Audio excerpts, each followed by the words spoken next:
अब आगे बढ़ते हैं। लास्ट लेक्चर से जो बेसिक डिफरेंस आपने डिस्कस कर लिए थे उससे आगे के डिफरेंसेस पे आते हैं। सी लैंग्वेज में अगला क्वेश्चन आपसे, सी में मुझे एक सिंगल प्रिंटफ से दो स्टेटमेंट्स प्रिंट कराने, कैसे कराऊंगा? मुझे लिखना है गुड मॉर्निंग और ऐसे लिखना है कि गुड आए एक रो में, मॉर्निंग आए दूसरी रो में।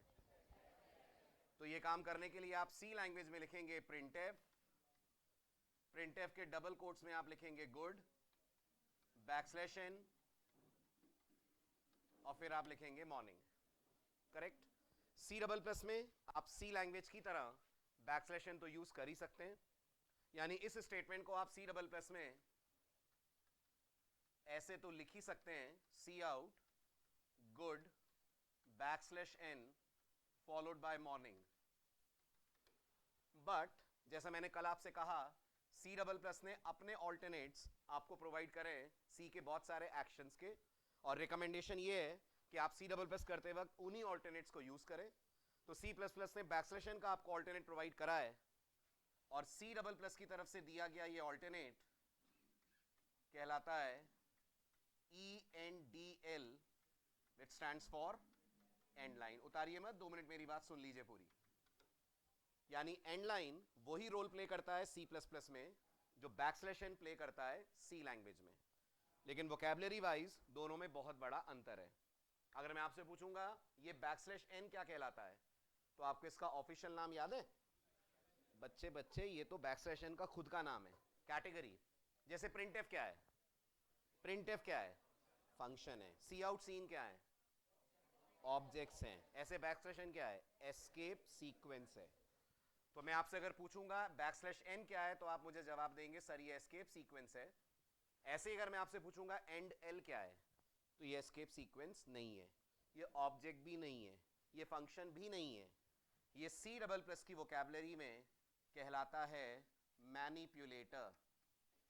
बोलिए वापस, मैनिपुलेटर। अब क्यों मैनिपुलेटर कहलाता है? उसका कॉमन सेंस रीजन, अगर ये एंडल ना होता, हाँ ना में जवाब दीजिएगा, अगर ये एंडल ना होता तो गुड मॉर्निंग एक रो में आता, और एंडल के कारण मॉर्निंग की जगह चेंज हो गई, यानी इसने मॉर्निंग को चेंज कर दिया, बदल दिया, and that is by the name manipulator. पूरी बात सुन लीजिए। बट अनफॉर्चुनेटली सभी एस्केप सीक्वेंसेस के यहां मैनिपुलेटर्स अवेलेबल नहीं है। अगर आपको याद हो तो बैकस्लैश एन के अलावा और भी एस्केप सीक्वेंस है सी में, नाम बोलिए।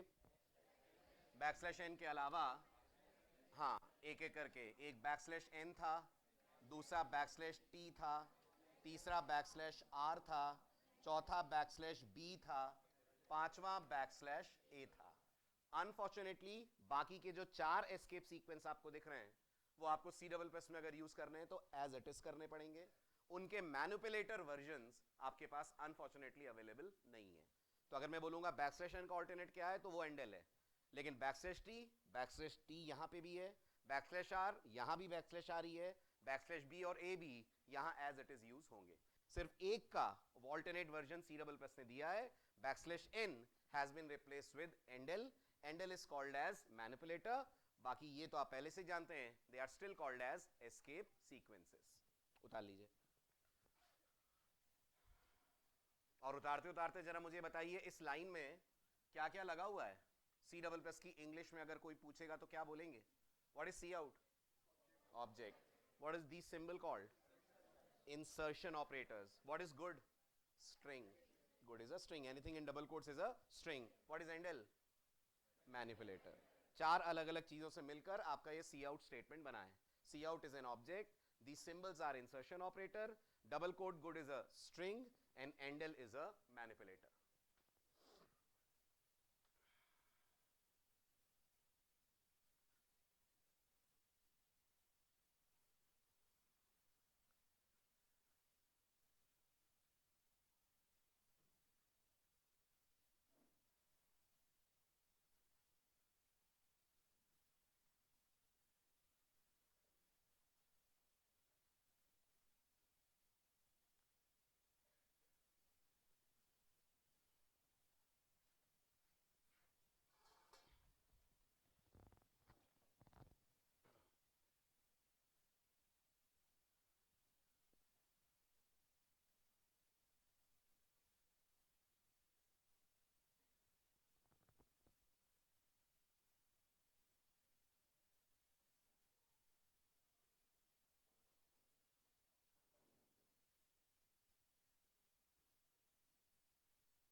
बढ़ूं आगे, हो गया?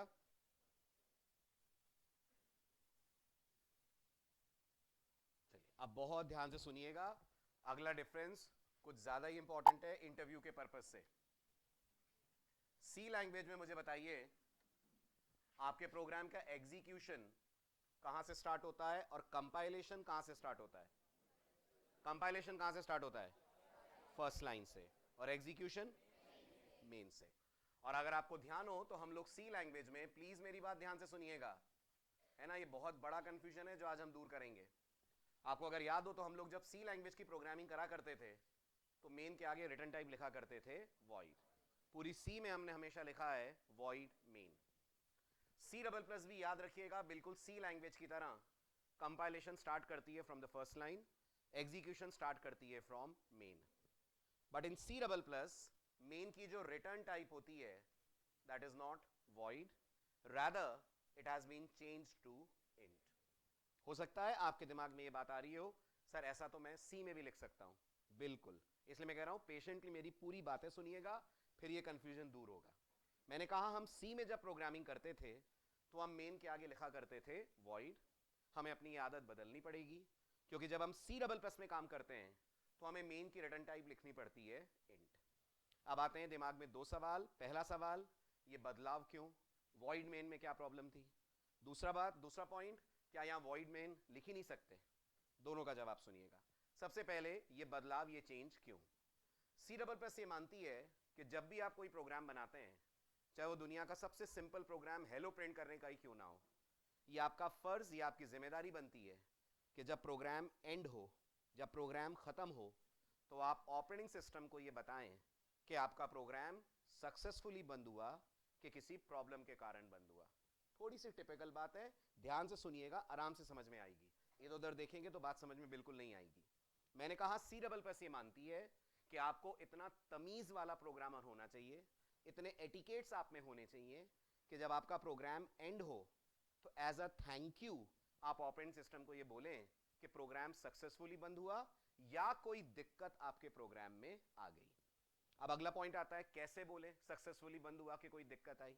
तो सी प्लस प्लस बोलती है अगर तुम्हारे प्रोग्राम में कोई प्रॉब्लम नहीं है तुम्हें, फॉर एग्जाम्पल अपन ने स्क्रीन के ऊपर डिस्प्ले करा है मैसेज हेलो। अब इतना तो आप सब मानते हैं हेलो बोलने में तो कोई प्रॉब्लम नहीं होगी, कोई एरर नहीं आएगी, कोई रन टाइम पे दिक्कत नहीं होगी। तो as a gesture, as a matter of etiquette, आप अपने प्रोग्राम के आखिर में ऑपरेटिंग सिस्टम को धन्यवाद देंगे, और आपका धन्यवाद देने का तरीका होता है रिटर्न जीरो। आपका ये रिटर्न जीरो कहना ओएस को ये कन्वे करेगा we are very happy with the program, program में कोई दिक्कत नहीं गई, सब बढ़िया गया, और हमने लास्ट में बोला रिटर्न जीरो।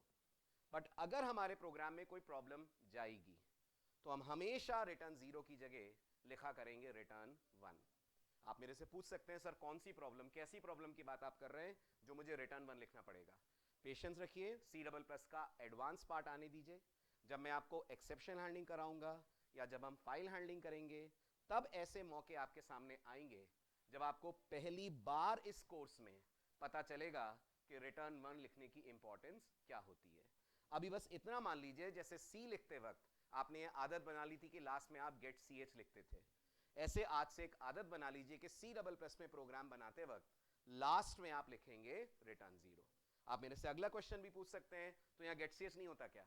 बिल्कुल है, आप गेट सी एच लिख सकते हैं, बट गेट सी एच और रिटर्न जीरो को एक दूसरे का ऑल्टरनेट मानने की गलती मत कीजिएगा।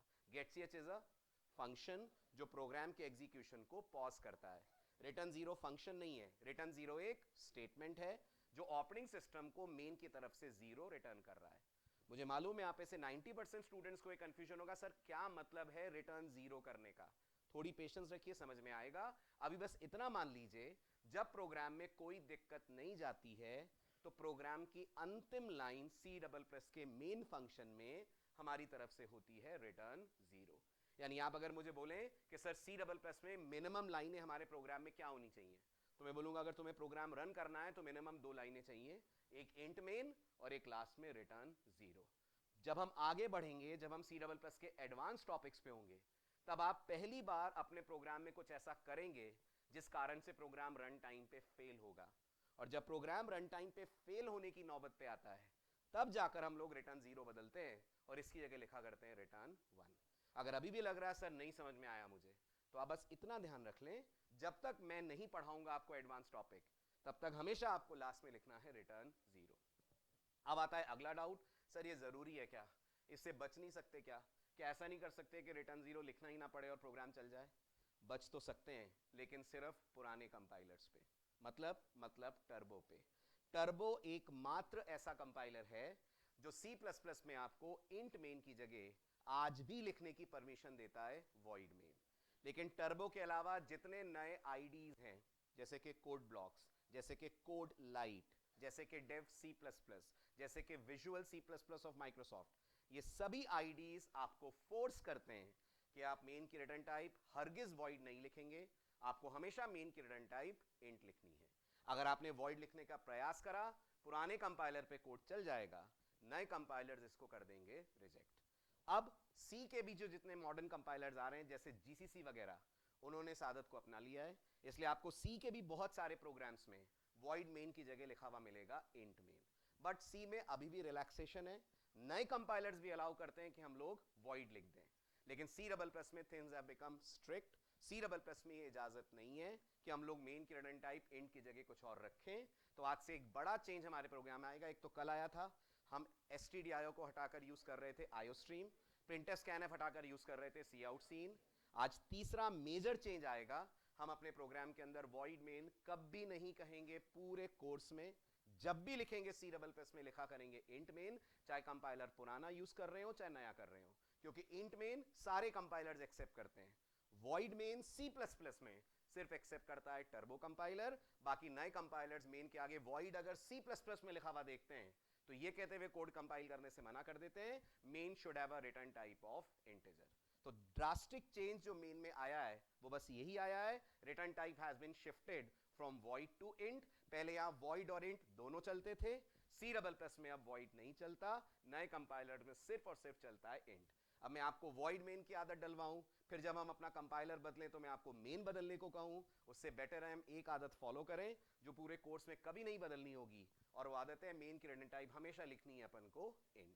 ठीक, अब सी का करस्पॉन्डिंग कोड कैसे लिखेंगे, उसका C++ वर्जन क्या बनेगा वो आप देख लें, फिर आराम से आप उतारना। सी का कोड आपका बनेगा #include stdio.h, ये आप सी में लिखते हो। उसके बाद आप लिखते हो printf के डबल कोट्स में आप लिखते हो हेलो। अगर आपको यही काम C++ में करना है तो ये तो आपने कल ही सीख लिया था, आपको हेडर फाइल यूज करनी है iostream.h अगर कंपाइलर पुराना है, और iostream अगर कंपाइलर नया है। मैं फिलहाल टर्बो पे हूं ये मान लेते हैं, तो iostream.h, और iostream.h के बाद cout hello, और cout hello के बाद return 0। अगर लग रहा है सर getch कहां आएगा, अगर getch लिखना है तो वो return 0 के पहले आएगा, क्योंकि याद कीजिए रिटर्न जब चलता है तो फंक्शन का एग्जीक्यूशन बंद हो जाता है। हम रिटर्न के बाद किसी भी फंक्शन में कोई भी स्टेटमेंट मेंशन नहीं कर सकते। तो अगर आपको लग रहा है सर मुझे getch लिखना हो तो रिटर्न 0 के ऊपर लिखिएगा, और getch लिखने के लिए याद से अटैच कीजिएगा conio.h। लेकिन ये आदत भी आपको बदलनी पड़ेगी, जब कंपाइलर बदलेगा तो conio और getch का सपोर्ट हट जाएगा। जो नए कंपाइलर्स हैं वो conio.h भी नहीं देते, वो clr scr भी नहीं देते, वो getch भी नहीं देते, वो आपको बस iostream का सपोर्ट देते हैं, coutsin देते हैं और दूसरी हेडर फाइल्स देते हैं।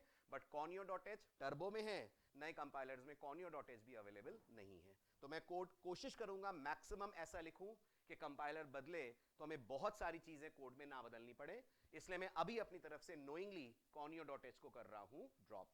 जब हम कंपाइलर चेंज करेंगे फिर मैं आपको बताऊंगा, अगर conio चाहिए ही चाहिए आपको तो उसका एक तरीका है कि आप कोड ब्लॉक्स और जीसीसी में conio को यूज कैसे करेंगे, बट ऑफिशियली कोड ब्लॉक्स की तरफ से conio का सपोर्ट नहीं होता, इसलिए अपन ने conio.h यहां भी नहीं लिखी है, यहां भी conio नहीं लिख रहे हैं। बट अगर लिखना चाहें तो लिखकर आप getch यूज कर सकते हैं, प्रोवाइडेड आप कंपाइलर अभी यूज कर रहे हो टर्बो। उतारिए, ठीक है। और ये 0 क्या बता रहा है ये भी बता दीजिए जरा। 0 बता रहा है प्रोग्राम टर्मिनेटेड सक्सेसफुली, तो 0 का मतलब होता है सक्सेसफुल टर्मिनेशन, ये 0 बता रहा है।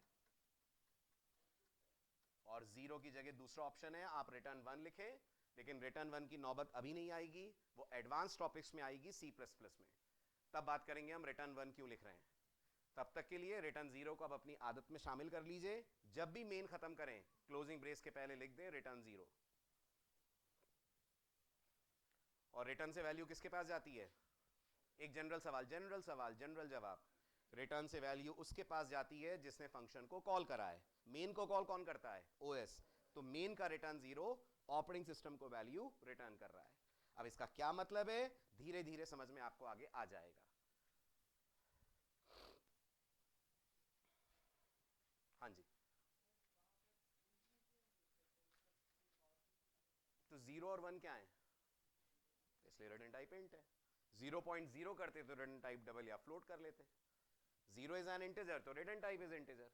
ये इंटीजर इस 0 की वैल्यू है ना, डेटा टाइप है, मतलब एग्जैक्टली बोलूं तो। हाँ जी,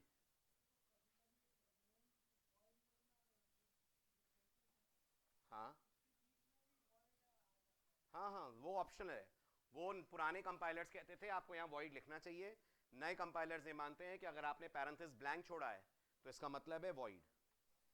तो आपको कई जगह यहाँ वॉइड लिखा हुआ दिखेगा आर्ग्यूमेंट वाली जगह पे, कई जगहों पर इसको लिखना ऑप्शनल माना गया है। C++ ये मानती है ब्रैकेट्स खाली छोड़ना और ब्रैकेट में वॉइड लिखना दोनों एक बराबर बात है। हो गया, चलूं आगे। नेक्स्ट डिफरेंस,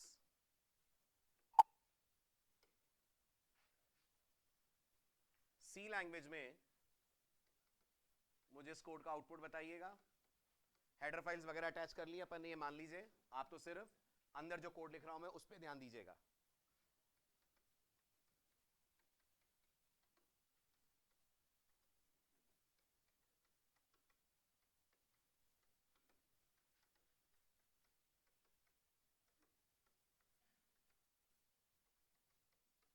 सी लैंग्वेज में ध्यान रखना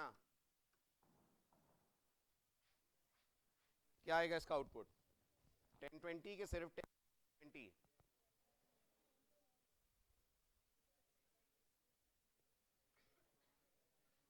कंपाइल भी नहीं होगा ये कोड, भूल गए आप सी के बेसिक्स। कुछ याद है सी में आपको, जब मैंने आपको सी में नोट्स लिखवाए थे डेटा टाइप्स पे, तो मैंने आपसे कहा था सी लैंग्वेज का ये रूल है, फंक्शन कॉल के बाद वेरिएबल डिक्लेरेशंस अलाउड नहीं है। अगर आप प्रिंटफ के बाद कोई वेरिएबल डिक्लेयर करेंगे तो कंपाइलर बोल देगा डिक्लेरेशन नॉट अलाउड हियर। और अगर आपको ऐसा याद आ रहा है सर मैंने तो ऐसा करा है, तो 101% आपने आपके प्रोग्राम का एक्सटेंशन ध्यान नहीं दिया है, .cpp रख दिया है। अगर इस प्रोग्राम का एक्सटेंशन .cpp हो जाए तो ये चल जाएगा, क्योंकि C++ इस बात की इजाजत देती है कि हम फंक्शन कॉल्स के बाद वेरिएबल्स डिक्लेयर कर लें, लेकिन C परमिट नहीं करती कि फंक्शन कॉल के बाद आप किसी वेरिएबल को कर पाएं डिक्लेयर। तो एकदम स्ट्रिक्ट C कंपाइलर अगर हम यूज करें तो वो इस कोड पे दे देगा एरर, चाहे नया हो चाहे पुराना हो। लेकिन C++ में इस बात की इजाजत है।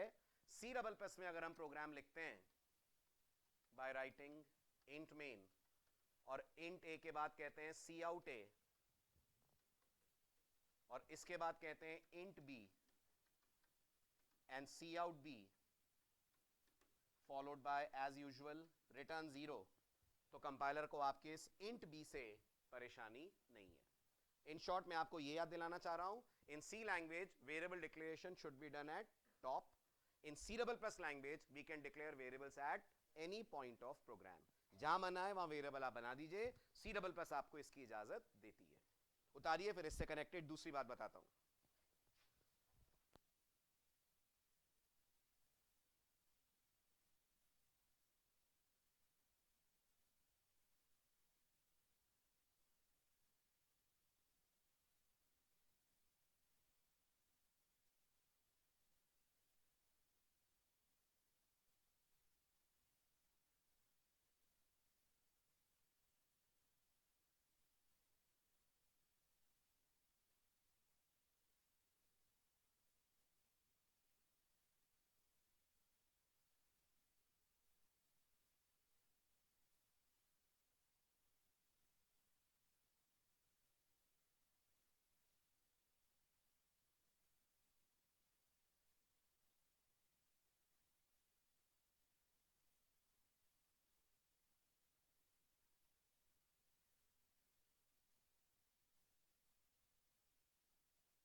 अब इससे कनेक्टेड अगली जरूरी बात, एक कहती है वेरिएबल डिक्लेयर टॉप पे करो, दूसरी लैंग्वेज का कहना है वेरिएबल कहीं भी डिक्लेयर हो जाएंगे।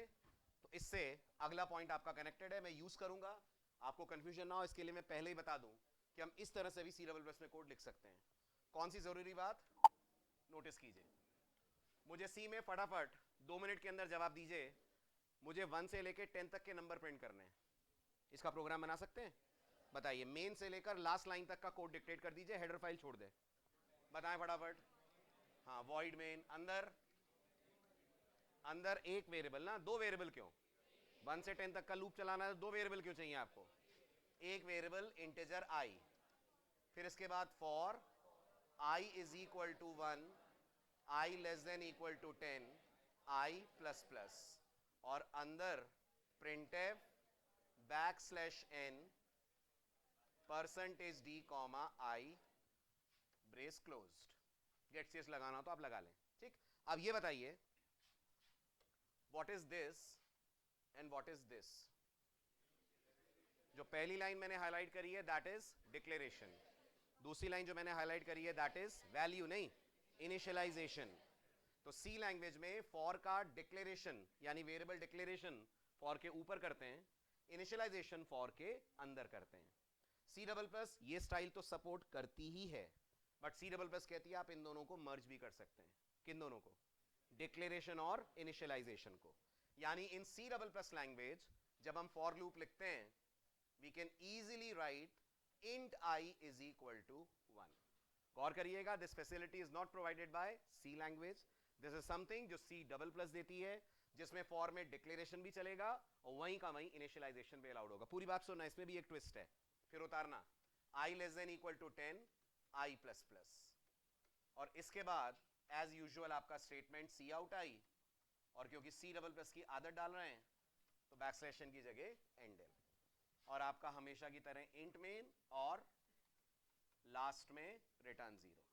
अब इंटरव्यू का एक बड़ा इंटरेस्टिंग क्वेश्चन, इस कोड को देख के मुझे बताइए जब ये लूप चल के रुक जाएगा फाइनली तो आई में क्या रहेगा? 11 रहेगा। इसका मतलब मैं अगर इस फॉर लूप के बाहर आकर लिखूं प्रिंटफ परसेंटेज d कॉमा आई, तो 100% मुझे आउटपुट में मिलेगा 11। यस और नो?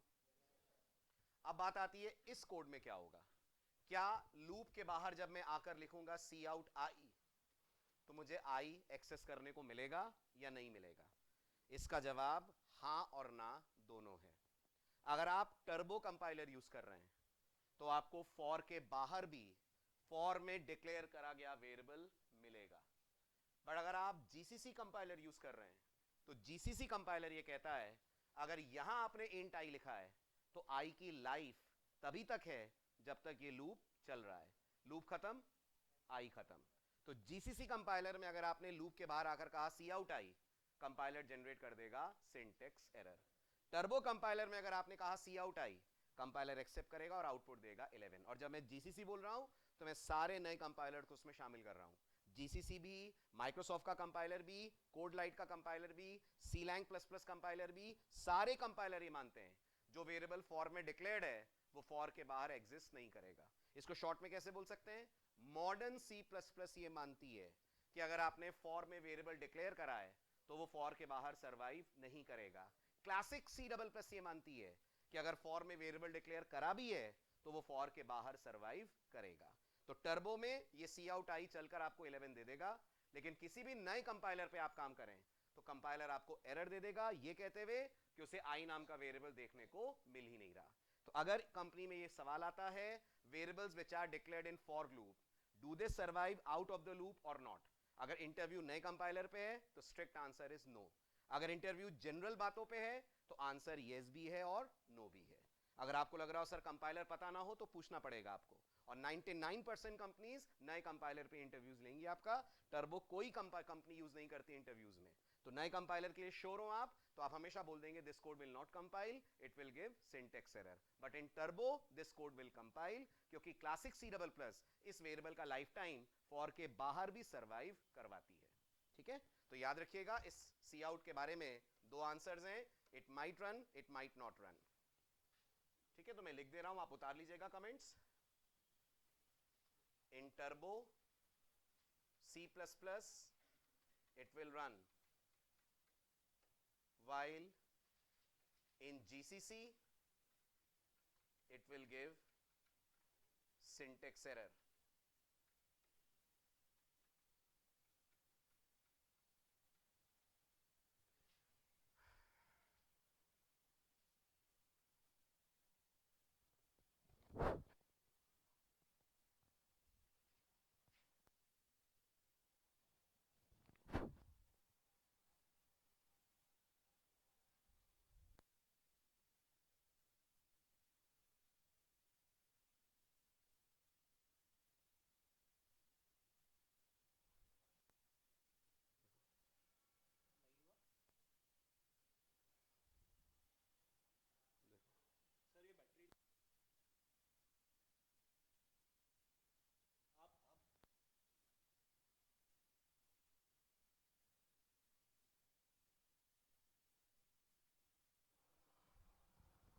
हो गया?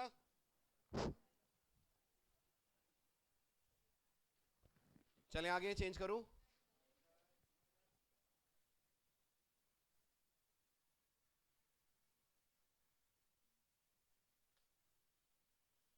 और अगर ये int i इक्वल टू 1 ऊपर ही लिख दूं तो फिर हर C++ कंपाइलर पे cout i 11 दे देगा.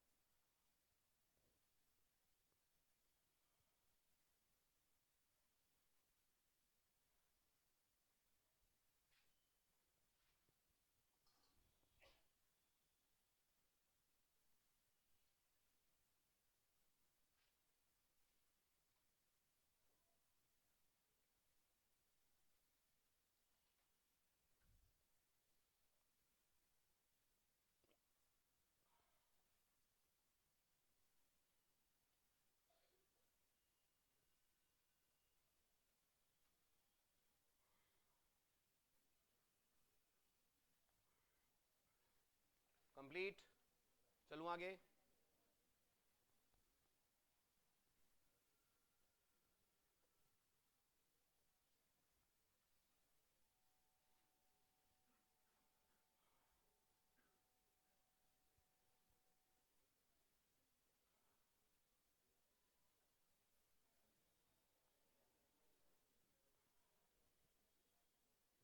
हो गया नोट? अगला डिफरेंस, सी लैंग्वेज में इस कोड का आउटपुट बताइए.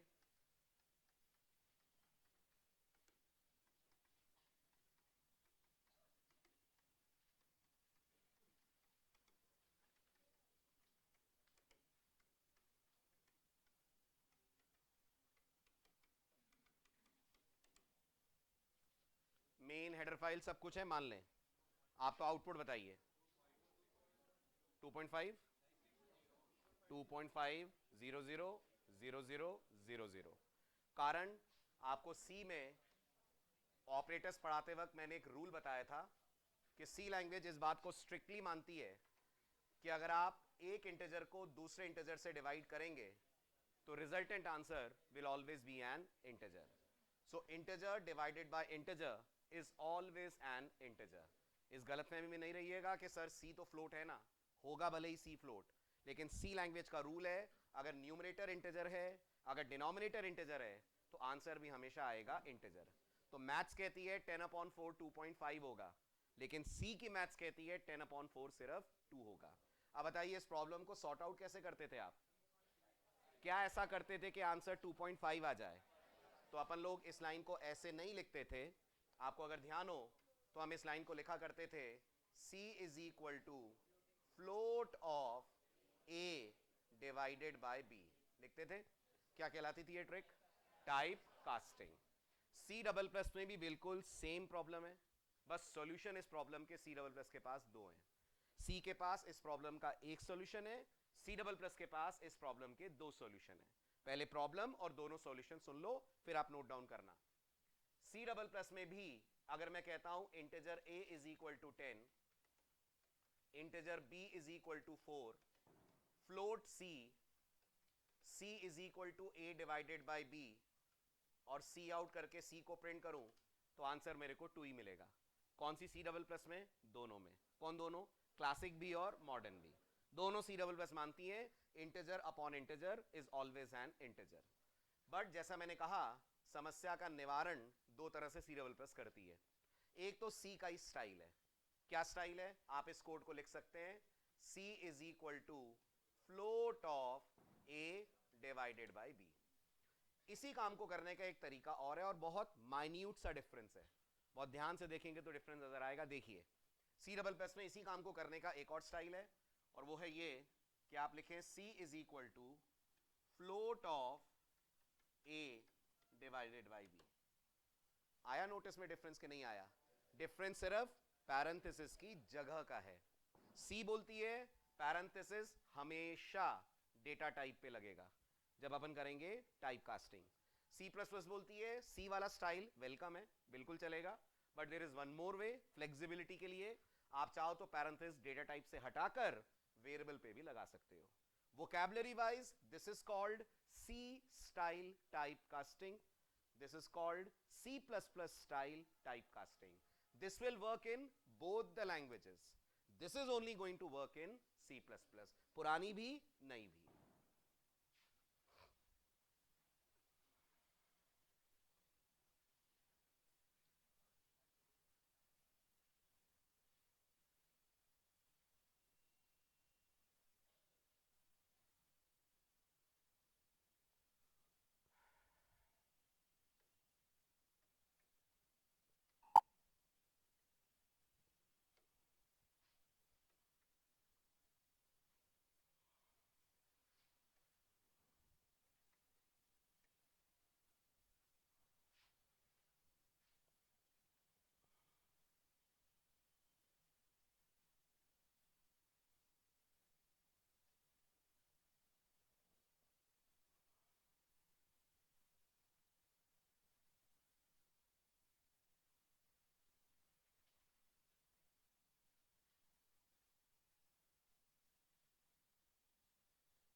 कंप्लीट।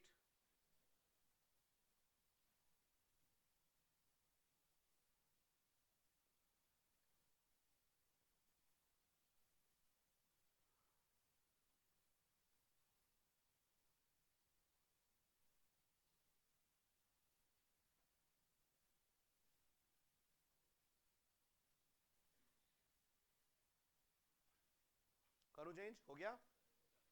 अब ये टाइप कास्टिंग एक और जगह आपकी मदद करती है, C++ लैंग्वेज में।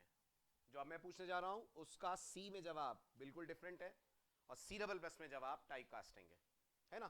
सवाल सुनिए मेरा क्या है, ये बताइए, अगर मैं कहता हूं सी लैंग्वेज से char C H equal to single quotes a, ये ए कौन है? कैरेक्टर कांस्टेंट है, वेरी गुड। और हर कैरेक्टर कांस्टेंट रिप्रेजेंट होता है इंटरनली विद अ नंबर, जो कहलाता है उसका आस्की। कितना आस्की होता है ए का? शाबाश। सबूत है? क्या सबूत है? क्या आप इस बात को प्रूफ कर सकते हो कि ए का आस्की 65 है? हाँ, प्रिंटएफ में परसेंटेज डी लगाकर। अगर कोई मुझे बोले इसका आस्की प्रिंट करके दिखाओ, बहुत आसान है। हम सी लैंग्वेज से बोलेंगे प्रिंटएफ, प्रिंटएफ में बोलेंगे percentage D comma C H. अब आपने अगर कल का लेक्चर अटेंड कराओ तो आपको याद होगा in C plus plus we don't have format specifier. तो सी डबल प्लस वाले के सामने तो एक चैलेंज हो गया कि वो कैसे बताएगा कि ए का आस्की 65 है, क्योंकि ये कोड सी लैंग्वेज में तो बहुत आराम से आपको आउटपुट देगा 65। अब सी डबल प्लस इस प्रॉब्लम का सॉल्यूशन अगेन आपको देती है टाइप कास्टिंग के फॉर्म में। अगर सी डबल प्लस में आपसे मैं कभी कहूं कि मुझे इस कैरेक्टर ए का आस्की चाहिए, तो ये परसेंटेज डी वाली ट्रिक तो काम आएगी नहीं, काम आएगी ट्रिक ऑफ टाइप कास्टिंग। क्या लिखेंगे आप बताओ, डिक्टेट करो। अगर मुझे ए ना देखकर 65 देखना है तो मैं सी प्लस प्लस के कंपाइलर से बोलूंगा डोंट प्रिंट सी एच, मैं उसको बोलूंगा print integer version of C H. ये ऐसे भी चलेगा, और जैसा आपने आज सीखा नया जो टाइप कास्टिंग का स्टाइल है, आप उसे भी यूज कर सकते हैं, C out integer of C H within parenthesis. Either ways you will get the output as 65। तो जो रोल टाइप का जो रोल यहाँ फॉर्मेट स्पेसिफायर चेंज करके होता था, वो रोल यहां पर होता है अगेन यूजिंग टाइप कास्टिंग।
हो गया?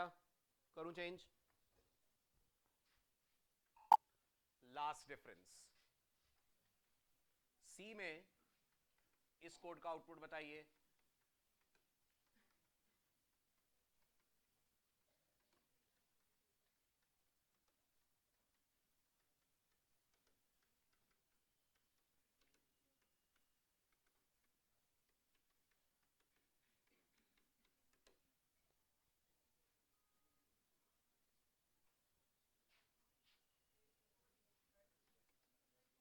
थर्टी पक्का?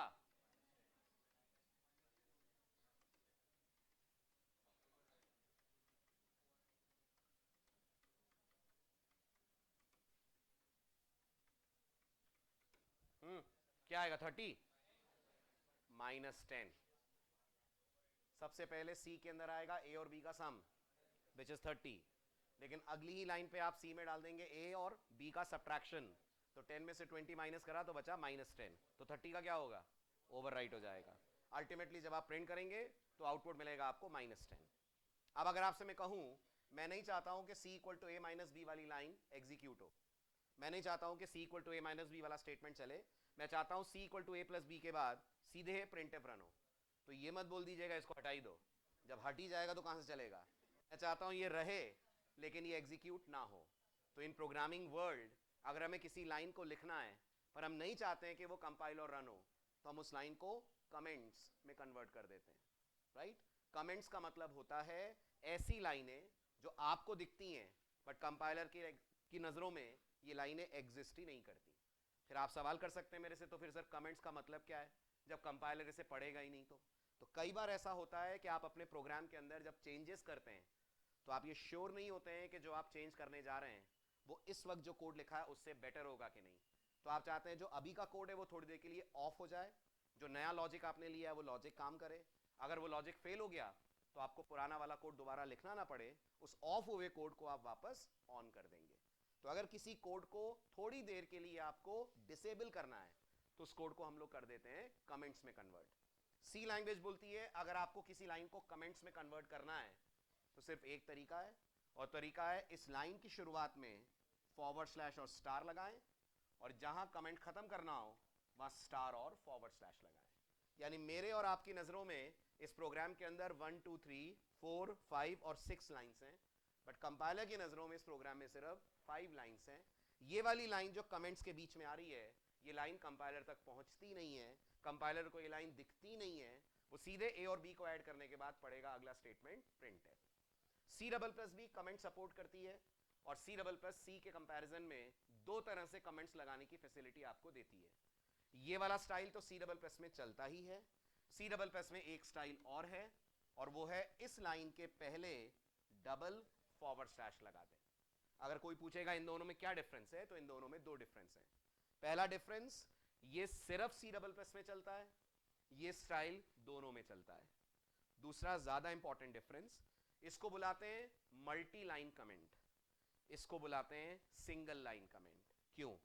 क्यों का जवाब ये है, अगर मैंने इस वाले सिंबल को यहां से हटाकर यहां लाकर सेट कर दिया, तो नोटिस कीजिएगा दोनों ही लाइन कमेंट आउट हो जाएंगी। फिर इंट सी के बाद सीधे चलेगा प्रिंटफ, और जैसा हम सबको बताए आंसर गार्बेज आएगा। सी डबल प्लस में अगर मैंने ये सोचा कि मैं इन लाइनों को यहां से हटाकर यहां शिफ्ट कर देता हूं, तो गौर करिएगा आउटपुट अब आएगा -10। रीजन बीइंग, जिस लाइन के आगे ये सिंबल लगे हैं ये बस उसी लाइन को कमेंट आउट करते हैं। That is why we call them single line and we call them multi line. अगर आपको लग रहा है सर इन दोनों को कमेंट करना हो या तो आपको इस सिंबल को दोनों ही लाइनों के आगे करना पड़ेगा यूज। ये स्टाइल सिर्फ सी डबल प्लस देती है, ये स्टाइल दोनों लैंग्वेजेस देती हैं। फिर मैं आपको याद दिलाना चाहूंगा, ये लाइन के बाद कई स्टूडेंट्स बैच के बाद मेरे पास आते हैं और बोलते हैं सर मैंने तो इसको सी डबल प्लस से सी में भी यूज करा है। 100% करा होगा, बट फिर वही बात है, एक्सटेंशन रहा होगा .cpp। .c एक्सटेंशन पे ये स्टाइल नहीं चलता। .c एक्सटेंशन एक ही तरह से कमेंट अलाउ करता है, और वो ये होता है जिसे बोलते हैं अपन मल्टी लाइन कमेंट्स।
हो गया।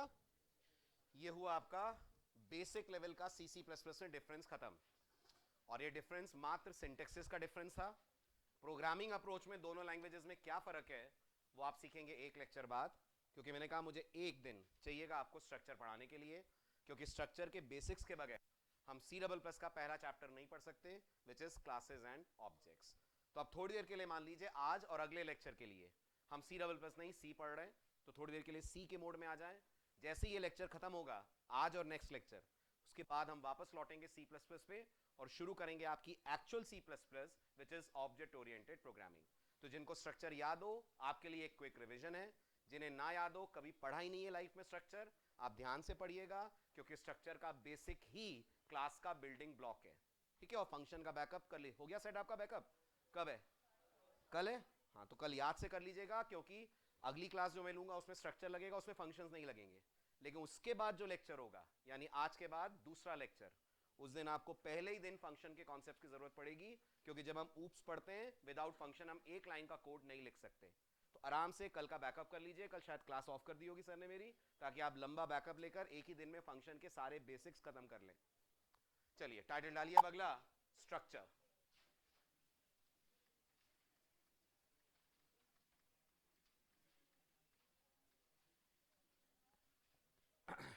लिखा?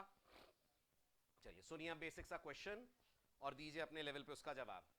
मुझे सी लैंग्वेज में एक प्रोग्राम बनाना है जिसे मैं रन करूं, बातें बंद कर दे प्लीज, जिसे मैं रन करूं तो मेरा प्रोग्राम यूजर से एक स्टूडेंट का रोल नंबर, उसकी ग्रेड और उसकी परसेंटेज, ये तीन चीजें ले और वापस स्क्रीन के ऊपर डिस्प्ले करे। एक स्टूडेंट का रोल नंबर चाहिए, उसकी ग्रेड चाहिए, उसकी परसेंटेज चाहिए, चाहिए मतलब यूजर से इनपुट लेनी है और वापस प्रिंट कर देनी है, दैट्स इट। अभी बताओ रोल नंबर किस डेटा टाइप का है? इंटीजर। आपका वाला रोल नंबर नहीं, आपका रोल नंबर तो अल्फा न्यूमेरिक होता है, अपन मान रहे हैं प्योर न्यूमेरिक रोल नंबर अगर है तो वो इंटीजर है। ग्रेड कैरेक्टर है, परसेंटेज फ्लोट है।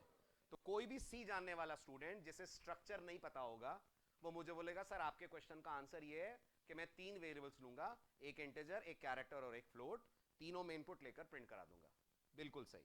अब मैं अपना क्वेश्चन थोड़ा सा एक्सपैंड करता हूं और मैं आपसे कहता हूं मुझे एक नहीं, मुझे 4 स्टूडेंट्स के लिए यूजर से रोल नंबर, ग्रेड, परसेंटेज तीनों चीजें लेनी है और उन्हें वापस स्क्रीन के ऊपर प्रिंट करना है। तो आपका जवाब होगा मुझे 3 एरेज बनाने चाहिए। एक एरे बना लूंगा मैं इंटीजर्स का जिसमें चारों के रोल नंबर आ जाएंगे, एक एरे बना लूंगा कैरेक्टर का जिसमें चारों की ग्रेड आ जाएगी, एक एरे बना लूंगा फ्लोट का।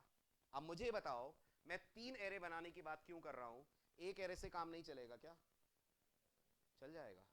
Very good. कहां सी पढ़ के आए आप लोग?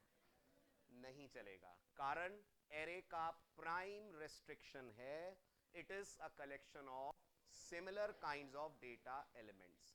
अगर आपको सेम डेटा टाइप की मल्टीपल वैल्यूज लेनी है तो एरे काम आएगा, लेकिन अगर आपको मिक्सचर लेना है डेटा वैल्यूज का तो एरे काम नहीं आएगा। एरे की जगह फिर हम लोग यूज करते हैं स्ट्रक्चर।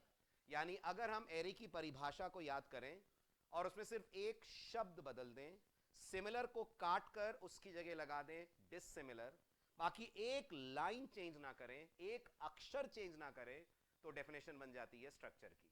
तो आप पहले बताइए एकदम कंप्लीट डेफिनेशन एरे की क्या होती है? Array is a collection of, और इसके बाद भी है, array is a collection of similar kinds of data element stored at continuous memory location. Structure बोलता है structure is a collection of dissimilar kind of data element but stored at continuous memory location। लिखिए फटाफट, a structure in C, bracket में लिख लीजिए as well as C++, दोनों ही languages structure support करती हैं। a structure in C, bracket में लिखिए as well as C++, bracket बंद, is defined as a collection of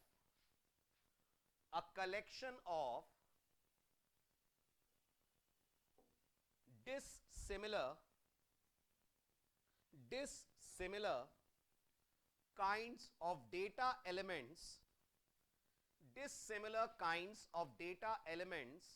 stored at continuous memory locations, stored at continuous memory locations। अब लिखिए अगला title, syntax of declaring a structure. Structure declare करने का सी language का तरीका। अब जब मैं कहूंगा उसके बाद उतारिएगा, पहले समझ लें 10 मिनट ध्यान से थीम। अगर लाइफ में पहली बार स्ट्रक्चर पढ़ रहे हैं तो गौर से समझिएगा, यही मॉडिफाई हो जाएगा 2 दिन बाद क्लास में।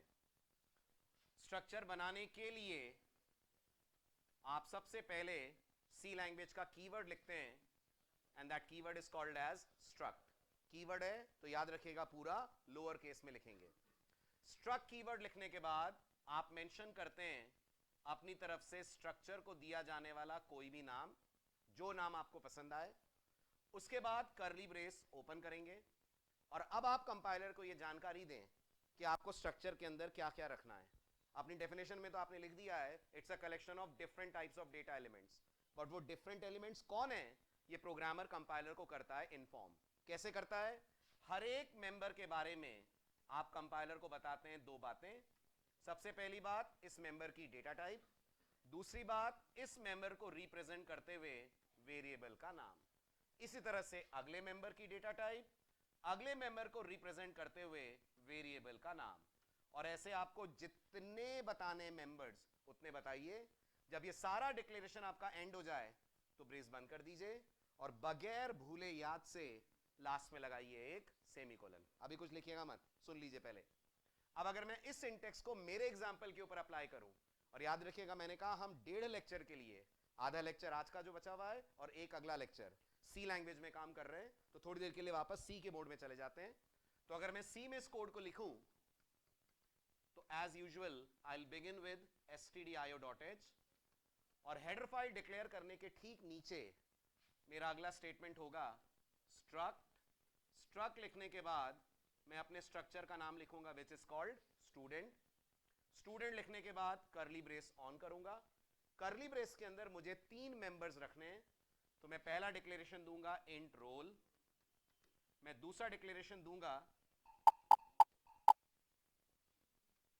कैर ग्रेड, और मेरा तीसरा डिक्लेरेशन होगा फ्लोट परसेंटेज। उसके बाद ब्रेस मेरा बंद, सेमी कोलन, जिसका रीजन आपको अभी समझाता हूं मैं, और उसके बाद क्योंकि सी है तो वॉइड मेन, और सी में आकर अब मुझे स्ट्रक्चर को करना है use. Again listen very carefully, अगर इस स्ट्रक्चर को यूज करना है तो आपको अपने प्रोग्राम में इसका बनाना पड़ेगा वेरिएबल। क्या बनाना पड़ेगा? वेरिएबल बनाना पड़ेगा। स्ट्रक्चर का वेरिएबल बनाने के लिए आपको सी में लिखना पड़ता है स्ट्रक्ट फॉलोड बाय स्ट्रक्चर का नाम, which in my case is student, followed by the name of the variable, which in my case is S. अब अगर थोड़ी देर के लिए मैं स्ट्रक्ट शब्द छुपा लूं और आपसे बोलूं ये स्टूडेंट एस जो मैंने लिखा है इसको देखो और मुझे ध्यान से देखकर बताओ what is S and what is student, तो आप मुझे बोलोगे सर ये जो एस है इट्स वेरिएबल, और जैसे इंट ए होता है ऐसे ए वेरिएबल है तो एस वेरिएबल हो गया, और इंट जैसे डेटा टाइप है ऐसे ये स्टूडेंट हो गया डेटा टाइप। बस एक नाम बोल रहा हूं उसे अपनी जुबान पे रट लेना। अगर मैं बोलूंगा what kind of data type is student, आप मुझे बोलेंगे sir it is a user defined data type, यानी ये जो कोड है ये हमने लिखा है, हमने पहले इस डेटा टाइप को बनाया है और फिर हम इस डेटा टाइप का प्रोग्राम में बना रहे हैं वेरिएबल। यानी सी और सी प्लस प्लस लैंग्वेजेस हम प्रोग्रामर्स को ये बहुत बड़ी पावर देती हैं कि हम आज तक तो सिर्फ उनकी डेटा टाइप के वेरिएबल्स बनाते आए थे, आज हम अपने पसंद की पहले बनाएंगे डेटा टाइप और इस डेटा टाइप को रिप्रेजेंट करता हुआ हम लोग बनाएंगे वेरिएबल। तो ये जो 6-7 लाइनों का कोड आपको दिख रहा है ये डेटा टाइप बन रही है, और ये जो एक लाइन का स्टेटमेंट आपको दिख रहा है ये डेटा टाइप का इस्तेमाल हो रहा है, डेटा टाइप यूज हो रही है, और किसी भी डेटा टाइप को यूज करना है हम हमेशा उसका बनाते हैं वेरिएबल। तो ये लाइन से स्टूडेंट डेटा टाइप का बन रहा है वेरिएबल, जिस वेरिएबल का नाम मैंने दे रखा है एस। बस अगर कोई पूछेगा इंट, कैर और फ्लोट क्या है तो आप बोलेंगे ये प्री डिफाइंड या प्रिमिटिव डेटा टाइप्स हैं। स्ट्रक्चर क्या है? ये यूजर डिफाइंड या नॉन प्रिमिटिव डेटा टाइप है। और अब आपका पूरा कोर्स, इनफैक्ट अगर मैं कहूं पूरी जिंदगी सिर्फ यूजर डिफाइंड डेटा टाइप्स पे काम करते हुए बीतेगी तो कोई बड़ी बात नहीं है। जितनी भी लैंग्वेजेस मेरे ख्याल से अब आप अपने करियर में पढ़ेंगे, अभी सी प्लस प्लस पढ़ रहे हैं, फ्यूचर में शायद पाइथन, जावा, जावास्क्रिप्ट कुछ भी पढ़ लें, हर लैंग्वेज आपको ये सपोर्ट देती है कि आप प्रोग्राम में पहले खुद की बनाएं डेटा टाइप, उस डेटा टाइप का आप अपने प्रोग्राम में बनाएं वेरिएबल। आज ये डेटा टाइप का नाम स्ट्रक्ट है, एक लेक्चर बाद देखिएगा इस डेटा टाइप का नाम क्लास पड़ जाएगा और वो ऑब्जेक्ट ओरिएंटेड प्रोग्रामिंग का बेस होगा, आधार होगा। तो सबसे पहले आप अपने पसंद की टाइप बना रहे हैं, फिर अपने इस पसंद की टाइप का आप बना रहे हैं वेरिएबल। अब अगले सवाल का जवाब आप दें, जब कोई वेरिएबल बनता है तो कंपाइलर का पहला काम क्या होता है?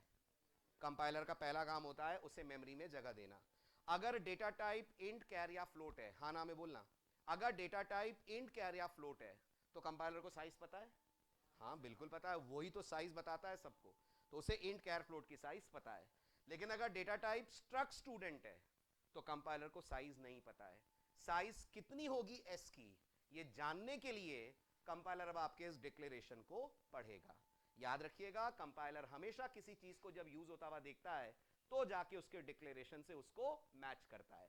तो कंपाइलर ने कोड पढ़ते वक्त इस लाइन को पढ़ा होगा बट ऐसे ही पढ़ के छोड़ दिया होगा, कुछ खास ध्यान उसने तब नहीं दिया होगा जब वो इस लाइन को पढ़ेगा। जब वो इसका वेरिएबल बनता हुआ देखेगा तब उसका दिमाग दौड़ेगा कि यार ये स्टूडेंट क्या है, ये तो मेरे पास कोई डेटा टाइप है नहीं। ऊपर देखेगा तो नजर आएगा स्टूडेंट नाम का डिक्लेयर करा गया एक स्ट्रक्चर। अब वो अंदर के तीनों मेंबर्स को जोड़ेगा। एक इंटीजर, टर्बो कंपाइलर की बात कर रहा हूं तो 2 बाइट, एक कैरेक्टर 1 बाइट, एक फ्लोट 4 बाइट, तीनों जोड़ दीजिए तो हो गई 7 बाइट। जैसे ही कंपाइलर लाइन देखेगा आपके कंप्यूटर की मेमोरी में 7 बाइट का एक लंबा कंटीन्यूअस ब्लॉक रिजर्व करेगा। गौर करिएगा, कंटीन्यूअस मतलब कंटीन्यूअस, ऐसा नहीं है कि 7 बाइट के वो अलग अलग हिस्से करके मेमोरी में डालेगा। लंबा एक कंटीन्यूअस ब्लॉक 7 बाइट का रिजर्व होगा। अगर मैं मान लूं ये शुरुआती एड्रेस 3000 है तो जहां ये खत्म होगा ब्लॉक वो 3007 होगा, और ये पूरा का पूरा ब्लॉक कहलाएगा आपका वेरिएबल विच इज एस। ये मत सोचिएगा सर ये स्ट्रक्ट स्टूडेंट नहीं है, नहीं, आप गलत सोच रहे हैं। जब हम इंट ए बोलते हैं तो जो ब्लॉक बनता है उसका नाम ए पड़ता है, इंट नहीं पड़ता है। इसी तरह से स्ट्रक्ट स्टूडेंट डेटा टाइप है, ब्लॉक का नाम स्ट्रक्ट स्टूडेंट नहीं है, ब्लॉक की टाइप स्ट्रक्ट स्टूडेंट है, नाम तो इसका एस है। अब कंपाइलर इसके अंदर पार्टीशंस करना स्टार्ट करेगा। पहला मेंबर देखेगा इंटीजर है, तो पहला पार्टीशन करेगा 2 बाइट का, अगला पार्टीशन करेगा 1 बाइट का, तीसरा पार्टीशन करेगा 4 बाइट का। पहले वाले मेंबर का नाम आपके दिए हुए नाम पे देगा विच इज रोल, दूसरे वाले मेंबर का नाम ग्रेड, तीसरे वाले मेंबर का नाम पर, और एक बार फिर बता दूं इस पूरे 7 बाइट के नाम पे जो ठप्पा लगेगा वो लगेगा bye the name of S. अब अगर अपन को इन मेंबर्स तक पहुंचना है तो सी ने आपको एक नया सिंटेक्स दिया है जो अब अभी आपके लिए नया है, आने वाले दिनों में यही सिंटेक्स आपको हमेशा यूज करना है। और सी कहती है अगर तुम्हें रोल नंबर के अंदर कोई वैल्यू डालनी है, ग्रेड में कुछ डालना है, परसेंटेज में कुछ डालना है, तो आप कभी भी सी के कंपाइलर से ये नहीं बोलेंगे कि रोल इज इक्वल टू 10, ये बोलेंगे और कंपाइलर दे देगा एरर। कारण अगर आपने बोला रोल इक्वल टू 10 तो कंपाइलर रोल को एक वेरिएबल की तरह ढूंढेगा मेन के अंदर, और आप सब देख सकते हैं मेन में कोई रोल नहीं है, रोल है लेकिन वो बैठा है इनसाइड एस। तो जब भी हम स्ट्रक्चर के अंदर के मेंबर्स को एक्सेस करते हैं हम कभी भी डायरेक्ट मेंबर का नाम नहीं लेते, हम उससे पहले स्ट्रक्चर के वेरिएबल का नाम लेते हैं, उसके बाद एक नया ऑपरेटर यूज करते हैं जिसका आज मैं नाम डॉट बोल रहा हूं, अगले दिन भी नाम डॉट बोलूंगा, लेकिन जब आप सी डबल प्लस का फर्स्ट लेक्चर करेंगे तब इसका नाम बिल्कुल बदल जाएगा। सी डबल प्लस से इसका नाम बिल्कुल चेंज कर दिया है, लेकिन अभी के लिए हम इसे मानते हैं डॉट ऑपरेटर। उसके बाद मेरा member which is roll is equal to 10। अगर आप मुझसे पूछे सर इस लाइन का क्या मतलब है, तो मेरा हिंदी में जवाब है आप कंपाइलर से बोल रहे हैं जाओ एस नाम के वेरिएबल के पास जाओ, उसके अंदर रोल नाम का मेंबर सर्च करो और उस रोल नाम के मेंबर के अंदर वैल्यू 10 डाल दो। अगर आप इसको हिंदी में पढ़ेंगे तो ये होगा एस के रोल में असाइन कर दो 10। तो कंपाइलर एस लोकेट करेगा, एस के अंदर रोल लोकेट करेगा और उसमें वैल्यू डाल देगा 10। ऐसे ही मैं अगर कहूंगा S dot grade is equal to single quote A, तो कंपाइलर एस में आएगा, अंदर जाकर ग्रेड सर्च करेगा और ग्रेड में वैल्यू डाल देगा ए।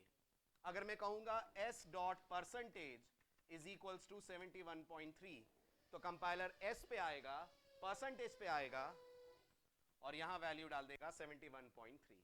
अब इसके बाद मुझे वैल्यूज डिस्प्ले करनी है तो मैं लिखूंगा प्रिंटफ। प्रिंटफ में स्टेटमेंट आएगा परसेंटेज डी, परसेंटेज सी, परसेंटेज एफ, डबल कोट्स बंद, कॉमा, कॉमा के बाद S dot roll, S dot grade and S dot percentage. उसके बाद अगर आपने कॉन्यो डॉट एच लगा रखी है तो आप यूज कर लीजिए गेट सी एच। उतारिए फिर बाकी जरूरी बातें बताऊं। ये आपका पहला इंट्रोडक्शन स्ट्रक्चर यानी यूजर डिफाइंड डेटा टाइप्स।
गया नोट?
हो गया?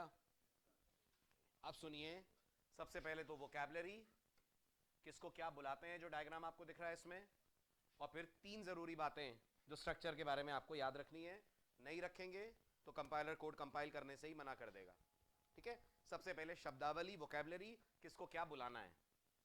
नंबर वन, अगर कोई पूछेगा ये तीनों कौन है, गलती से भी इन्हें वेरिएबल मत बुलाइएगा, ये वेरिएबल्स नहीं है, क्योंकि ये स्ट्रक्चर के ब्रेसेस के अंदर आ रहे हैं। सी लैंग्वेज की इंग्लिश के अनुसार ये कहलाते हैं स्ट्रक्चर के मेंबर, या फिर ये कहलाते हैं स्ट्रक्चर के एलिमेंट्स। मैं पूरा बता दूं, फिर आप आराम से उतार लेना, बहुत सारी चीजें इसमें। नेक्स्ट, अगर कोई पूछता है ये कौन है, आम बोलचाल में, नॉर्मल इंग्लिश में आप बोल सकते हैं स्ट्रक्चर का नाम है, बट सी लैंग्वेज की अपनी इंग्लिश में ये स्ट्रक्चर का कहलाता है टैग। अगर आपसे कोई पूछता है ये क्या हो रहा है इस करली ब्रेस से इस करली ब्रेस तक, तो आप नॉर्मल इंग्लिश में बोलेंगे ये स्ट्रक्चर का डिक्लेरेशन है। इंग्लिश को थोड़ा टेक्निकल कर लेंगे तो हम बोलते हैं स्ट्रक्चर का टेम्पलेट है। अगर आप भूले ना हो तो अभी कल की बात है, हम याद कर रहे थे फंक्शन डिक्लेरेशन का दूसरा नाम होता है फंक्शन प्रोटोटाइप। ऐसे याद रखिएगा, स्ट्रक्चर डिक्लेरेशन का दूसरा नाम होता है स्ट्रक्चर टेम्पलेट। प्रोटोटाइप नहीं बोलते, अपन बोलते हैं स्ट्रक्चर का टेम्पलेट है। Got it? इसी तरह से अगर आपसे कोई कहेगा ये एस कौन है, तो ये एस स्ट्रक्चर का वेरिएबल है। और अगर कोई पूछेगा ये स्टूडेंट कौन है, तो ये कोई नहीं है। सी की नजरों में ये कोई नहीं है। पूरा स्ट्रक्ट स्टूडेंट आप कहेंगे तो सी के समझ में आएगा कि ये डेटा टाइप है। सबसे पहले ये वोकैबुलरीज आप उतार लें, जो भी ग्रीन में आपको दिख रहा है वो वोकैबुलरीज है, उसे नोट डाउन कर लें।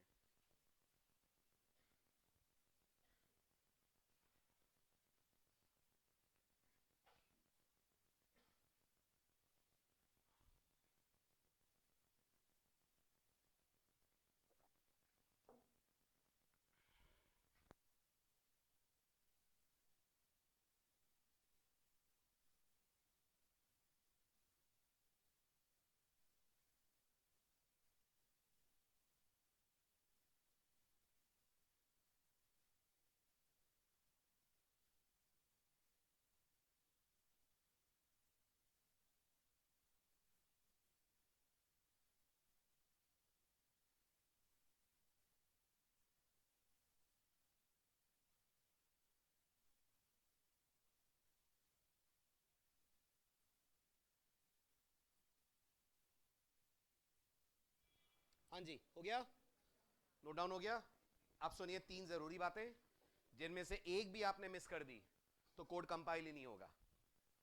सबसे पहली और सबसे जरूरी बात, द मोस्ट इंपॉर्टेंट थिंग, बहुत सारे स्टूडेंट्स ऐसा सोचते हैं, बहुत सारे बिगनर्स ऐसा सोचते हैं, स्ट्रक्चर के बिगनर्स, कि जब हमको रोल में 10 ही डालना है और हम ही को डालना है एज अ प्रोग्रामर, तो फिर इतना इंतजार क्यों? क्यों ना जब हम इंट रोल लिखें तभी इक्वल टू 10 कर दें।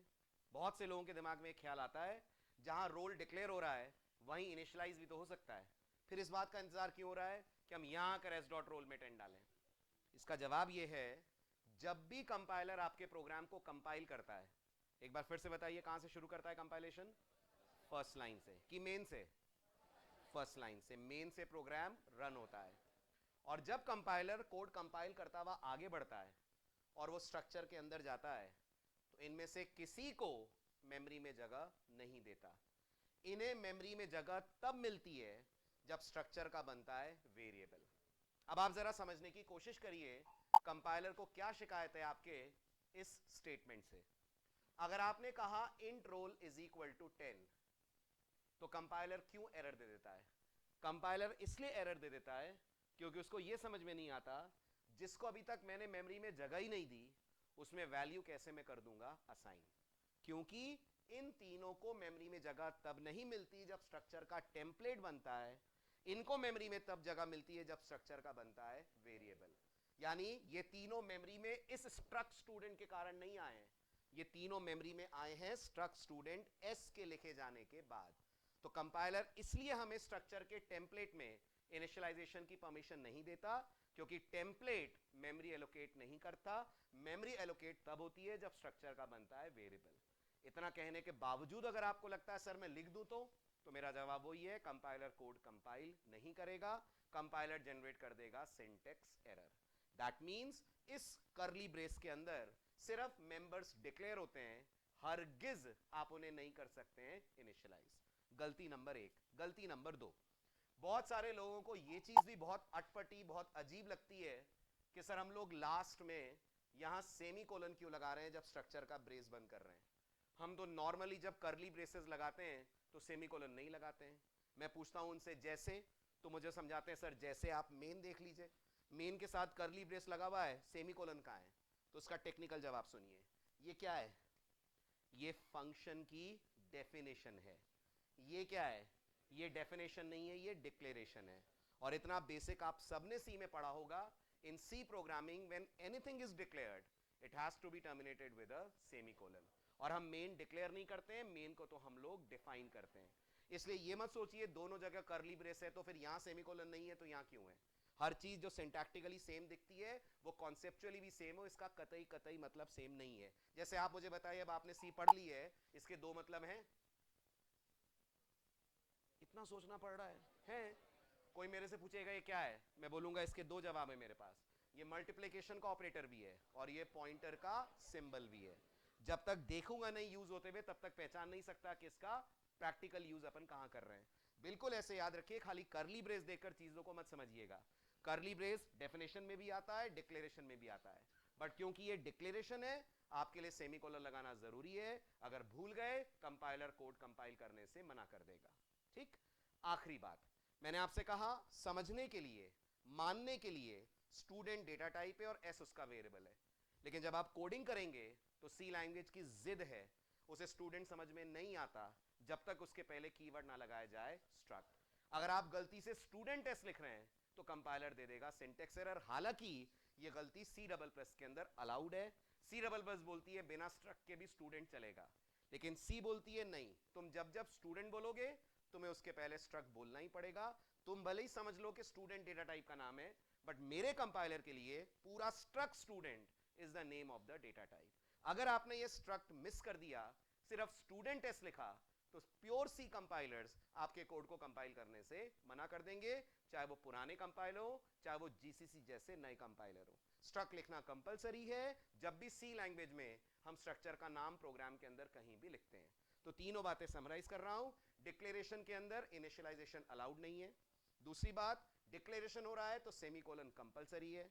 तीसरी बात, अपने समझने के लिए आप स्टूडेंट को डेटा टाइप माने, बट कंपाइलर की नजरों में struct student the complete word is the name of the data type. इन तीन में से एक भी बात को अगर आपने ध्यान नहीं दिया, थोड़ी भी लापरवाही करी, तो कंपाइलर कोड कंपाइल करने से स्ट्रेट अवे मना कर देगा। चलिए लास्ट पॉइंट लेते हैं आज का। अब ये बताइए, ये s dot roll equal to 10, s dot grade equal to a, s dot per equal to 71.3 कितनी लाइनों में लिखा मैंने? 3। इसका मतलब अगर अंदर 10-12 मेंबर होते तो मैं यहां 10-12 लाइनें लिखता, हर एक मेंबर के लिए एक एक लगाता असाइनमेंट ऑपरेटर। कुछ ऐसा नहीं कर सकते कि ये 3 लाइनों की जगह काम एक लाइन में हो जाए? कर सकते हैं। क्या नाम है उस टेक्निक का? इनिशियलाइजर्स। जैसे आप एरे के साथ इनिशियलाइजर्स यूज कर सकते हैं, ऐसे आप स्ट्रक्चर के साथ भी यूज कर सकते हैं इनिशियलाइजर। जिन लोगों को नहीं ध्यान आ रहा है सर ये इनिशियलाइजर क्या होते हैं, मैं आपकी याददाश्त थोड़ी सी दुरुस्त कर दूं। जब हम सी लैंग्वेज में एरे डिक्लेयर करते हैं, सपोज करिए मैंने ये 5 इंटीजर्स का एक एरे बनाया, तो याद कीजिए सी हमें परमिट करती है कि यहीं असाइनमेंट लगाओ, यहीं करली ब्रेस खोलो और यहीं एक एक करके इन पांचों मेंबर की वैल्यूज कर दो आप असाइन। ये जो ट्रिक आप देख रहे हैं, इस ट्रिक का नाम होता है in the world of programming initialiser, और इनिशियलाइजर्स का सपोर्ट हमें स्ट्रक्चर्स के साथ भी मिलता है। तो लिखिए अगला title, initialising a structure using initialiser. Initializing a structure using initializer.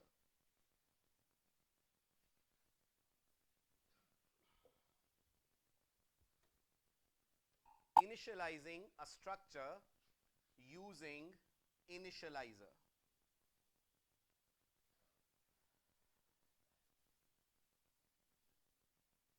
आप इसमें भी छोटी छोटी बहुत सारी बातें हैं, ट्विस्ट एंड टर्न्स हैं, तो इंटरव्यू के पॉइंट ऑफ व्यू से बहुत जरूरी है, समझिएगा ध्यान से। और स्ट्रक्चर पे क्वेश्चंस टेस्ट में भी आएंगे, प्रोजेक्ट वाले टेस्ट में। समझे आप?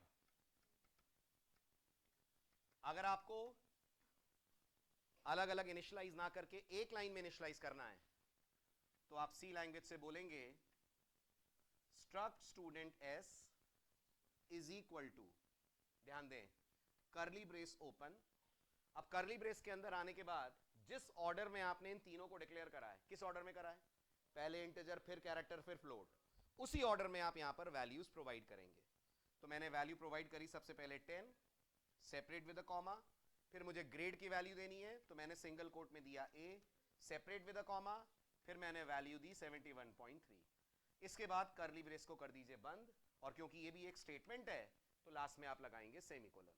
सीधे सीधे आप कंपेयर कर सकते हैं, जहां मल्टीपल लाइंस लग रही थी वहां आपका काम हो जाएगा यूजिंग ओनली वन लाइन। लेकिन तीन जरूरी बातों को ध्यान रखते हुए, पहली बात मैं बता ही चुका हूं, दोहरा देता हूं, आप जब भी यहां वैल्यू डालेंगे उसी ऑर्डर में डालेंगे जिस ऑर्डर में ये डेटा मेंबर्स डिक्लेयर्ड हैं। अगर आपको लग रहा है सर मेरे को ग्रेड पहले इनिशियलाइज करना हो, तो नहीं कर सकते। ग्रेड का इनिशियलाइजर सेकंड ही होगा, फर्स्ट इनिशियलाइजर रोल का ही होगा, क्योंकि अंदर roll is the first member which has been declared. दूसरी जरूरी बात, मल्टीपल इनिशियलाइजर्स के बीच में कॉमा का होना जरूरी है, अगर कॉमा नहीं आएगा कोड दे देगा सिंटेक्स एरर। तीसरी और सबसे इंपॉर्टेंट बात, अगर आपको लगता है सर मैं ये रोल नंबर और ग्रेड देता हूं, परसेंटेज नहीं देता हूं, थैंकफुली कंपाइलर इसको अलाउ करता है, और जो वैल्यू आप छोड़ देते हैं उस वैल्यू में भर देता है 0। तो अब जब आप इस कोड को रन करेंगे, आपको आउटपुट में रोल नंबर मिलेगा 10, ग्रेड मिलेगी A, परसेंटेज गार्बेज मिलनी चाहिए पर वो ना मिलकर उसकी जगह मिलेगा 0.000000, क्योंकि इनिशियलाइजर्स की खूबी होती है अगर वो कम है तो जो मिस कर रहे हैं आप, they are automatically set with 0। लेकिन मिस करने का भी एक स्टाइल है, वो भी सुन लीजिए। आप सिर्फ लास्ट वाली वैल्यूज छोड़ सकते हैं, ऐसा नहीं कर सकते कि आप रोल नंबर दें, परसेंटेज दें और ग्रेड के लिए जगह छोड़ दें। For example, unfortunately this syntax is not at all acceptable. अगर कोई ऐसा सोच रहा है, बहुत गलत सोच रहा है, कोड कंपाइल भी नहीं होगा। ये जो आप कॉमा कॉमा लगाकर गैप छोड़ रहे हैं, this gap is not allowed, और कंपाइलर इस पे दे देगा सिंटेक्स एरर। हाँ, आप ये कर सकते हैं, आप सिर्फ रोल नंबर दें, ना ग्रेड की बात करें ना परसेंटेज की बात करें, दिस इज एक्सेप्टेबल। होगा क्या होगा, ये रोल नंबर में चला जाएगा 10, ग्रेड और परसेंटेज दोनों 0 हो जाएंगे। ग्रेड 0 होने का क्या मतलब है, ग्रेड 0 होने का मतलब है ग्रेड में आ जाएगा \0। अगर आपने स्ट्रिंग्स पढ़ी हो तो \0 0 का ही कैरेक्टर फॉर्म है, यानी \0 का ASCII कोड 0 होता है। तो अगर आपने यहां मिस कर दिया ग्रेड, तो ग्रेड के अंदर आ जाएगा नल, और अगर आपने ग्रेड दे दिया तो ग्रेड में जो वैल्यू देंगे वो आ जाएगी। अब एक बहुत इंपॉर्टेंट बात फिर आप उतारना, लास्ट पॉइंट है आज का। इतना सब बोलने के बावजूद अगर मैं उल्टे सीधे ऑर्डर में वैल्यू दे दूं, तो इतना सब बोलने के बावजूद, मना करने के भी बावजूद, अगर मैं उल्टे सीधे ऑर्डर में वैल्यूज दे दूं, तो जैसे कि मैं मान लीजिए सबसे पहले यहां A लिख दूं, ठीक है, उसके बाद मैं यहां लिख दूं 71.3, उसके बाद मैं यहां लिख दूं 12। कंपाइलर अपनी जिद अभी भी नहीं छोड़ेगा, वो ये नहीं सोचेगा कि मैंने A दिया है तो उसे ग्रेड मान ले, वो अभी भी ए को डालेगा इनसाइड रोल नंबर। और आप सबको याद है जब डेटा टाइप डिफरेंट हो जाती है तो कंपाइलर यूज करता है टाइप, नहीं कास्टिंग हम करते हैं, कंपाइलर यूज करता है टाइप कन्वर्जन। अब कंपाइलर इस ए को कन्वर्ट करेगा इनटू एन इंटीजर, तो रोल नंबर हो जाएगा 65। फिर वो 71.3 में से 0.3 हटा देगा, 71 को आस्की मानकर डाल देगा ग्रेड में। अब एक आस्की अगर 65 है तो 71 जिसका भी आस्की होगा वो बन जाएगी ग्रेड, एफ जी जो भी बन रहा है। और 12 बन जाएगा इसका परसेंटेज। तो जब परसेंटेज प्रिंट करेंगे तो 12.000000 इसकी आएगी परसेंटेज। लेकिन एक और जरूरी बात, ये हमेशा चलेगा, इसकी कोई गारंटी नहीं है। कन्वर्जन का प्रयास करेगा कंपाइलर, प्रयास सफल हुआ कोड चल जाएगा, प्रयास विफल हुआ, फेल हुआ, कोड कर जाएगा सिंटेक्स एरर देते हुए टर्मिनेट। आपको लगेगा सर कब फेल, कब होगा प्रयास, फेल कैसे होगा वो सुनिए। इमेजिन करिए यहां रोल होता, यहां ग्रेड की जगह नेम होता, नेम माने कैरेक्टर का एरे, और यहां होती परसेंटेज। तो एरे को तो हम डबल कोट में स्ट्रिंग देते हैं, मैं वो डबल कोट वाली स्ट्रिंग सबसे पहले लिख देता हूं, है ना, मैं करके दिखा दूं आपको तो ज्यादा इजीली आप रिलेट कर पाओगे। मैंने कहा मैंने एक स्ट्रक्चर बनाया, स्ट्रक्चर का नाम दिया मैंने स्टूडेंट, अंदर मुझे लगा मुझे रोल नंबर रखना है, ग्रेड नहीं बंदे का नाम रखना है। तो इतना तो मानते हैं नाम एक लेटर का तो होगा नहीं, नाम will be a collection of multiple letters. So for storing that name I will require a character array. तो मैं बोलूंगा कैर नेम एंड सपोज करिए 10, और मैंने उस बंदे की परसेंटेज रखी, ठीक है। अब इस स्ट्रक्चर का मैंने वेरिएबल बनाया, अभी मेन वेन नहीं लिख रहा हूं, सीधे एक्चुअल कोड लिख रहा हूं। वेरिएबल बनाते वक्त मैंने कंपाइलर से बोला struct student S is equal to 10, then double quotes में Ravi, then 71.9। Compiler is happy because the way I'm passing the values is matching with the order of members. अब मैं आपसे पूछूंगा क्या होगा अगर मैं इनको उल्टा पुल्टा एब्सर्ड ऑर्डर में दे दूं। तो अभी अभी आपने सीखा, आप मुझे बोलोगे सर कंपाइलर टाइप कन्वर्जन करेगा। अब आप बोलेंगे सर कंपाइलर टाइप कन्वर्जन करेगा लेकिन कोड चलेगा नहीं और आ जाएगी एरर। क्यों आ जाएगी सुनिएगा ध्यान से। अगर मैं कहूंगा struct student S is equal to पहले रवि और फिर 10 और फिर 71.9 या 3 जो भी मैं दे रहा हूं, तो नोटिस करिए जब वो इस रवि को देखेगा तो वो रवि को कन्वर्ट करने की कोशिश करेगा इनटू एन इंटीजर। और हम सबको याद होना चाहिए कैरेक्टर का आस्की होता है, स्ट्रिंग का आस्की नहीं होता है। तो मैं अगर आपसे पूछूं भोपाल का आस्की क्या है, ये सिर्फ आपको कंफ्यूज करने का सवाल है। आप बोलेंगे सर भोपाल का कोई आस्की नहीं है, भोपाल के एक एक लेटर का आस्की होगा। तो रवि के आर का आस्की होगा, ए का आस्की होगा, बट रवि का कोई आस्की नहीं है। और जब कंपाइलर आपको रवि रोल नंबर में डालते हुए देखेगा तो दे देगा सिंटेक्स एरर। तो जब आप बहुत ट्विस्टेड है इंटरव्यू में, अगर वो पूछते हैं ऑर्डर बदल देंगे तो क्या होगा, तो आप भी बिल्कुल नेताओं वाला जवाब देंगे, परिस्थितियों पे निर्भर करता है। आप बोलेंगे सर डिपेंड करता है कन्वर्जन पॉसिबल है या नहीं है। अगर कन्वर्जन संभव हुआ तो पॉसिबल हो जाएगा, अगर कन्वर्जन संभव नहीं हुआ कोड जनरेट कर देगा सिंटेक्स एरर। तो यहां देखिए दो एग्जांपल्स आपके सामने हैं, यहां कन्वर्जन चल रहा है और यहां कन्वर्जन नहीं चल रहा है, क्योंकि कैरेक्टर इंटीजर में कन्वर्टेबल है बट स्ट्रिंग इंटीजर में कन्वर्टेबल नहीं है। ठीक है, पहला वाला वर्जन उतार लिया था नहीं, तो अब सही वाला वर्जन उतारिए।